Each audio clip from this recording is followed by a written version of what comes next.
মিৰ্জাৰ শিক্ষক প্ৰশিক্ষণ মহাবিদ্যালয়ত অৰাজকতা। বিভিন্ন সময়ত ৰাজ্যৰ ভিন্ন প্ৰান্তত গঢ় লৈ উঠা একাংশ বিদ্যালয় মহাবিদ্যালয়ত সৃষ্টি হৈ আহিছে অৰাজকতাৰ। সমান্তৰালকৈ দক্ষিণ কামৰূপৰ মিৰ্জাৰ শিক্ষক প্ৰশিক্ষণ মহাবিদ্যালয়তো অৰাজকতাৰ সৃষ্টি হোৱাৰ অভিযোগ আহি পৰিছে। ঘটনাৰ বিৱৰণী মতে শিক্ষক প্ৰশিক্ষণ মহাবিদ্যালয় মিৰ্জাত দক্ষিণ কামৰূপৰ বৰিহাট শিকাৰহাটীৰ ধ্ৰুৱজ্যোতি দাস নামৰ এজন যুৱকে 4 বছৰ কৰ্মৰত অৱস্থাৰ পিছতো যোৱা 31 ডিচেম্বৰত শৈক্ষিক অৰ্হতাৰ অজুহাত দেখুৱাই তেখেতৰ কৰ্মৰ পৰা অব্যাহতি দিয়ে। অভিযোগকাৰীৰ অভিযোগ মতে বিগত প্ৰায় 28 বছৰ ধৰি পলাশবাৰী সমষ্টিৰ এগৰাকী প্ৰাক্তন মন্ত্ৰীৰ সভাপতিত্বতে চলি আছে উক্ত শিক্ষক প্ৰশিক্ষণ মহাবিদ্যালয়খন। লগতে কেইগৰাকীমান শিক্ষক শিক্ষয়িত্ৰীয়েহে নিজৰ খেয়াল খুচিৰে মাহেকৰ দৰমহা বঢ়াই লোৱাৰো অভিযোগ উত্থাপিত হৈছে। মহাবিদ্যালয়খনত কেইগৰাকীমান শিক্ষক শিক্ষয়িত্ৰীৰ শিক্ষকতা কৰাৰ প্ৰয়োজনীয় অৰ্হতা নাই বুলিও আমাক জানিব দিয়ে। মহাবিদ্যালয়খন 2021 চনতে NCTEৰ পৰা প্ৰত্যাহাৰ হোৱা বুলিও জানিব দিয়ে। এতিয়া প্ৰশ্ন উত্থাপন হৈছে যে কাৰ আশীৰ্বাদত এই শিক্ষক প্ৰশিক্ষণ মহাবিদ্যালয়খনত এই ভয়ানক কৰ্মকাণ্ড সংঘটিত হৈছে। এই সন্দৰ্ভত আমাৰ পৰৱৰ্তী প্ৰতিবেদন অব্যাহত থাকিব। ধ্ৰুৱজ্যোতি দাস।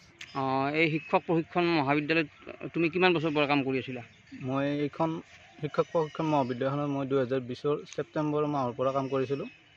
2024 31 ডিচেম্বৰলৈ। জানিব পাৰিছোঁ তোমাক এই স্কুলখনৰ পৰা মানে বিশেষ কাৰণ তুমি কোৱা মতে ধৰা বিশেষ কাৰণ তোমাক তাৰ পৰা অব্যাহতি দিছে। হয়, তাৰ বিষয়ে তুমি অলপ জনাবা নেকি, কি কাৰণ হ'ব পাৰে?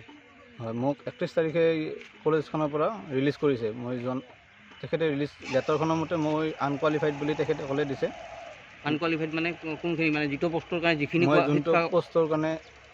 যোনটো পষ্টত কাম কৰি আছিলোঁ সেইটো পষ্টৰ কাৰণে আনকুৱালিফাইড বুলি মোক তেওঁলোকে জনাইছে। কিন্তু মই জনামতে সেইটো পষ্টৰ কাৰণে মই কোৱালিফাইড, আৰু যোনটো পষ্টৰ কাৰণে তেখেতসকলে হেৰি কৰিছে সেইটো লেব এছিষ্টেণ্ট পষ্টৰ। মই আছিলোঁ কম্পিউটাৰ অপাৰেটৰ। তেখেতসকলে লেব এছিষ্টেণ্ট পষ্টৰ কোৱালিফিকেশ্যনখিনি দেখাই মোক কম্পিউটাৰ অপাৰেটৰ পষ্টৰ পৰা আনকুৱালিফাইড কৰিছে। তুমি ইমান বছৰে কোন পষ্টত কৰি আছিলা কামটো? লেব অপাৰেটৰ হিচাপে কৰি আছিলা নে কম্পিউটাৰ অপাৰেটৰ হিচাপে কাম কৰি আছিলা? মই অফিচ এছিষ্টেণ্ট কাম কম্পিউটাৰ অপাৰেটৰ হিচাপে কাম কৰি আছিলোঁ। এতিয়া তুমি কি ক'ব বিচাৰা ইয়াতে, মানে কোনে তোমাক এই ক্ষেত্ৰটোত মানে বেছিকৈ তোমাক হেৰি কৰি সজালে, তোমাক দায়ী সজালে? মই কলেজখনত কাম কৰিবৰ হ'লে 4-5 বছৰ হ'লে, তো তাতে বহুতো অলপ কলেজখনত খেলি মেলি চলি আছে।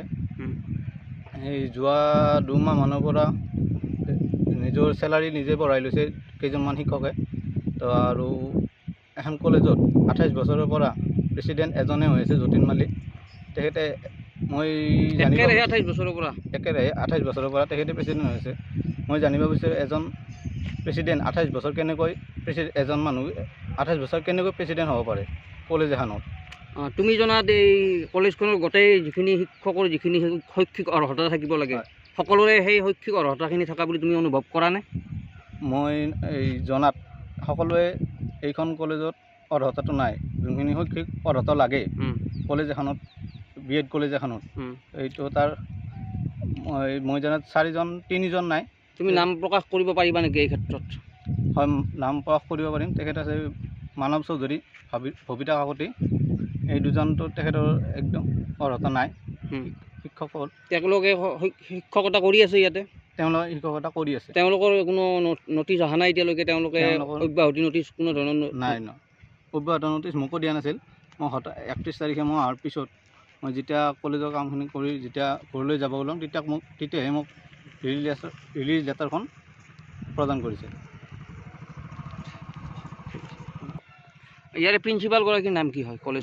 প্ৰিন্সিপালগৰাকীৰ নাম ডক্টৰ নীতা ভূঞা। তেখেতে কিমান দিনৰ পৰা ইয়াতে কাম কৰি আছে প্ৰিন্সিপাল? তেখেতে নৱেম্বৰৰ 2 নৱেম্বৰ 2024 পৰা তেখেতক এপইণ্টমেণ্ট দিয়া হৈছিল। তোমাক অব্যাহতি সন্দৰ্ভত বাইদেৱে কিবা জনাইছেনে তোমাক? মোক কোনেও জনা নাছিল কলেজৰ পৰা। মই একো নটিচ নকৰিলে ডাইৰেক্ট 31 তাৰিখে ডাইৰেক্ট লেটাৰখন দিছে। এতিয়া তুমি কি বিচাৰা?